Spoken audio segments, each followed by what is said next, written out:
Okay. Hi, I'm Megan Dahl, and I'm going to talk about what I've learned. I want to talk about spirituality, but more about finding an identity and what I've learned about finding an identity. This isn't something I talk about very often, but I'm learning to voice this part of myself and to accept it and embrace it. I grew up Mormon, and I am 5 generations of Mormon. My great-great-grandparents came across by covered wagon from Denmark. They sold everything they had, and they came to the United States because they believed in a religion, and they sacrificed everything they had. They traveled in snowstorms, and some relatives died, and they settled a small town in Idaho. And the elementary school there is actually named after my great-grandfather, and my family is still very, very much active Mormon, and I grew up in that culture from birth. I was raised to be a very good Mormon girl and to follow the teachings of the gospel and to have a life centered on a specific path. And this was the path you go, and this is what you do, and there is no deviation.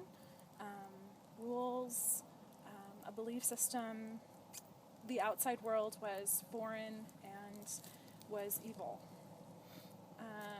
So I wouldn't even be able to really talk to any of you. I wouldn't be able to relate to you because you weren't of my faith and you didn't understand my religion, and therefore you didn't understand me. And my job was to be able to convert every single one of you to that belief system because everyone was going to be Mormon.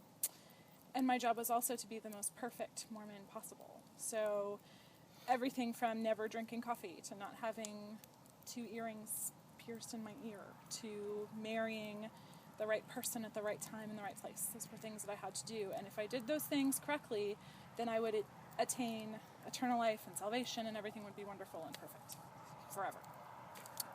So I did all of that. I was perfect. I got perfect grades. I married the perfect person at 19 years old. And I was on that path. And I believed that that was my calling. I believed that's who I was. My identity was to be that person. But when I was 24 years old and 5 years married, I had a crisis of faith. I had a crisis of identity. And it shook everything that I was and everything that I thought I would be.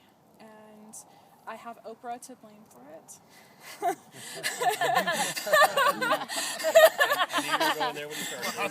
Always Oprah. It's always Oprah.